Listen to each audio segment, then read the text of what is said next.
Hi folks, welcome back to the Cannabis Corner. I'm your host, Kerry Burns. Well, the Republicans kicked off their 2016 presidential bid the other day by the first debate, and I wasn't surprised at all that there weren't any questions about any of their stands on how they feel about cannabis or legalization of cannabis, or if they'd ever used cannabis and all that. So I thought we'd take the time today to discuss the various candidates' positions, at least the ones we know about. There's a few of them that have admitted to smoking cannabis in the past. Ted Cruz was one. He said he'd smoked pot before. Jeb Bush admitted to being a stoner in college. And the Democratic candidate Bernie Sanders, he's also admitted to smoking pot. And of course there were some of them that outright said they absolutely did not smoke pot and have never smoked it.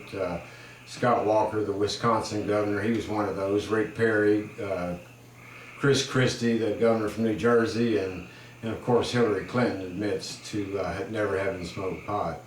But you'd think that since there were three of them on the states that had smoked pot in the past, that there might be some sort of discussion about cannabis legalization in this country, and not to mention the fact that it's legal in Washington, D.C.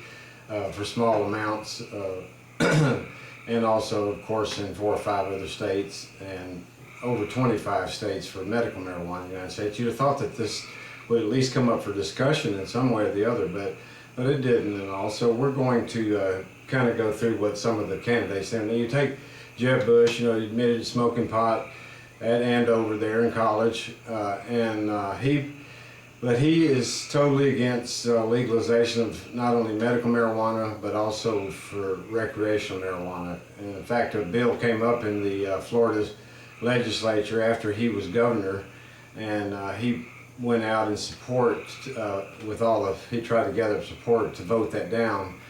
He just didn't think that that was a good environment to try to raise a family here in Florida and all that. And I really, Chris Christie's another one, made those kind of comments that, pot smokers basically aren't family people. And,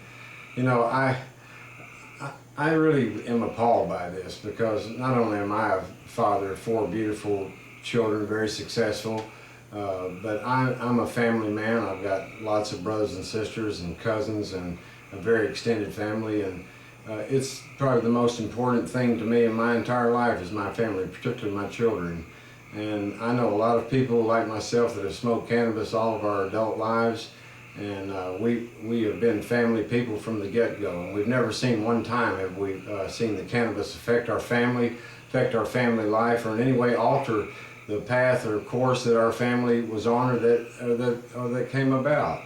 And so I really am appalled at those type of comments. That, one of the guys in Colorado made the same kind of comment, about the not having the smoke shops there upon the ski slopes, because he thought it wasn't a family environment. But this is just absolutely ridiculous, and I'm sure people who are smart enough to see through all that don't pay much to it. But there are plenty of pot smokers out there that are wonderful family people, wonderful parents, and raise beautiful children and teach them right from wrong. And it's kind of unfair for people to just unjustly throw that in there. But anyway, we have these candidates, like Bush. He's not going to favor any type of medical marijuana or anything like that in his state, even though the voting public there voted 57% to have it there. And they needed a 60% majority, but they lost by just a little bit. But he wasn't going to support it, and neither is Marco Rubio. His comments on medical marijuana, he's all for it as long as the person that's using it can't get high. Now, I think there's a few of the candidates that need to get high, and I'd put Rubio on that list for sure, along with probably Lindsey Graham and Dr. Carson and a few of the others, and probably Hillary Clinton, because why would you even think that? I mean, one of the benefits of the medical marijuana and recreational marijuana is the euphoria, is the high, and it's one of the benefits of it. It's not a detriment. Get that, you've been brainwashed. Get that out of your head. It's a benefit. But anyway, you know, Rubio, he's one of those. He's not going to, you know, be on the side of the pot smokers or anything like that. Now, Bernie Sanders, you know, from the Democratic side, from, you know, New Hampshire, Vermont, you know, that state's pretty much embraced legalization. He did pass like the governor from Maryland, Martin O'Malley, he signed into law a small amount of possession of 10 grams or less in his state, and he is one of those that supports decriminalization. Rick Perry from Texas never smoked pot before, but he does understand the concept of decriminalization, and he does understand the concept of that it's not fair to ruin a kid's life that, you know, gets caught with a small amount of pot, you know, just because we have these laws on the book. So I don't understand why Perry, when he was governor in Texas, he had plenty of terms there to get it done. He could have signed into law to decriminalize cannabis, at least to stop the arrest on it. But of course that didn't happen. But you know, hats off to him. At least he does favor decriminalization, and I think probably he'd be open-minded enough. Once, you know, when Prohibition ended and the federal government ended their ban on alcohol, it didn't take the states very long to you know, to ratify the legal alcohol. And some of them, you know, there were a few holdouts that it took in the 50s for them, but overall, most of them did it fairly quick, within several months even. And the same thing would happen with cannabis here. If the federal government would abolish the Drug Enforcement Agency and take cannabis off the controlled substance list and all of that, then these, you know, this type of, this would allow the states then to proceed further and make the decision of what they wanted in their states. And I guarantee you that it would be in rapid succession by the states once all of that happened. They would do like Colorado, Oregon, Washington, D.C., Alaska, all of them have done, and make it legal. And you know, this federal ban, the fact that they still have the power to go in there and disrupt, even in these states that the citizens have voted it legal, I just don't get it. And of course it's legal in D.C., mind you, but there are, you know, quite a few of the candidates that, even Jeb Bush, you know, even though he doesn't favor any type of legalization, whether it's medical marijuana or recreational marijuana, he did at least say that it should be left up to the states. And Scott Walker, the governor from Wisconsin, he's never smoked pot, but he also said it, that the states should decide that. Ted Cruz is another one, even though he is one of the ones that has smoked pot before, but doesn't favor really any type of legalization, but he does think that it should be left up to the states to decide. So this is where we are with these candidates. There's just not a lot of interest going on. Even the ones that have smoked pot in the past, they're not going to jump on board, except maybe Bernie Sanders, and he has shown in the past, you know, in Vermont there, that he's been in favor of legalization, as pretty much as the whole state. You know, Hillary Clinton, of course, her and Marco Rubio, they're just so in the dark about medical marijuana and all that, but Hillary, you know, she's for the medical marijuana under appropriate circumstances. Now, you know, I'm not sure what the appropriate circumstances mean and all that, but I can tell you, as a recreational cannabis user, it really sucks that y'all think that we need to go to a doctor to get a prescription so that we can buy and possess and use medical marijuana. I mean, this is a joke. We have been doing this for 45 plus years. We've never seen anybody die from it. We've never seen anybody go to the hospital from it. We've never seen anybody freak out and do crazy things or go ballistic and kill a bunch of people or even harm anyone or anything like that. And, you know, candidates like Hillary Clinton, Fiorina, or whatever her name is, that Hewlett-Packard X, they all, you know, keep falling back to this, well, we need more research. You know, for the longest time in this country, the government opposed and would not fund any type of research that had anything to do with trying to prove that pot was safe. As long as you were doing a research project that showed that cannabis was bad, then you got all the money you wanted. But if you had any type of research going on that in any way whatsoever was going to hint that cannabis was safe or should be legal, you didn't get the type of research dollars you needed. And so this continued BS of we need to get more research and all that. I mean, you've had the biggest research social study going on for the last 4 or 5 decades of people smoking. 50 million people in this country have smoked marijuana. None of them have ever been harmed by it.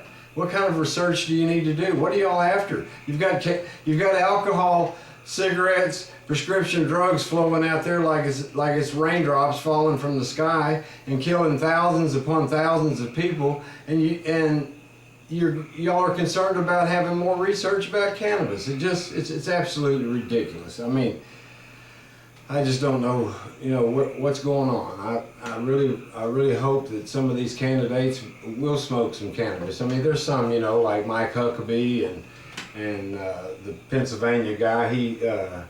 I'm sorry I forgot his name at the moment, but I'm sure people like that, and even Trump. I'd be surprised if he ever smoked a joint. But I really do believe these people should, so that they can, wipe out that brainwashing that's just been embedded into this society for so long, that people they honestly believe that smoking cannabis is dangerous, and that we ought to have all these laws, and that people ought to be thrown in jail for it. And yet they sit around drinking booze and smoking cigarettes while they're making such comments. It just defies imagination. I think we need a candidate. Of course, we have a current president that claims he used to smoke pot too, but he hasn't made any effort to make anything legal in this country or anything wrong. This goes down to one of the personal basic rights of the Constitution and your pursuit of happiness, life, liberty, and pursuit of happiness. That's what this falls under.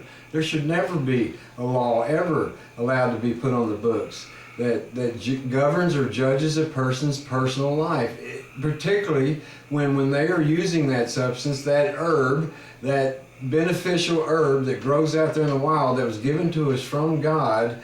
They should never ever be allowed to put a law on the books that goes against such a thing. It's just mind-boggling that even exists at all. But hopefully one of these candidates, even though we've had some that have smoked pot, doesn't look like they're going to be on board, and then others that claim they've never smoked pot, or at least a little lax about it and all, and some of them believing that the state should make this decision and all. At least maybe there is a glimmer of hope that something might be done, but there is no discussion about it in these debates. And I really hope that the Democrats, when they bring their debate out, that some of this comes up for discussion. But apparently this isn't a subject that matters much to these candidates, and yet over 60% of the Americans out there, when polled and asked, favor legalization of cannabis. They know that it's just like in Prohibition. If you make cannabis legal, the violent Mexican cartel gangs, they would disappear. That's what they're fueled by, the cannabis sales that they come into this country. Not to mention all the other street gangs in the United States that have been created because of it. Let's get smart, America. Let's get a candidate that at least is willing to make the right steps and sign into executive order when they do become president, because apparently Obama's not going to do anything. He's been a sellout from the beginning, so he's not going to do anything. But maybe we can get a candidate in there that realizes what an important issue this is and how much it affects immigration and the people coming across the border and all that. I mean, don't think for a second that this drug war and these illegal laws that make these profiteers out of gangs and stuff, don't think that doesn't have anything to do with a lot of the people coming across the border. You'd be kidding yourself if you didn't. But we could solve a lot of those issues if we would just get smart and put a candidate in there that's going to finally make cannabis legal for all Americans, not just the 5 or 6 states that have already made it legal, but for all Americans. We're all Americans. We all should live under the same laws. If we have states that have the ability to have legal cannabis, then all of the other states ought to have that same ability. And if you're a politician out there and you don't think like that and all, please don't be running for an office in our country. We don't want any more of the people like you in our government. Y'all have already poisoned it now for the last 7 or 8 decades. And we certainly don't need any more like you in there. So please, if you aren't on board and ready to really accept what the American people want, please exit yourself out, because we don't want you as a candidate. I'm Kerry Burns with the Cannabis Corner, and thank you for watching.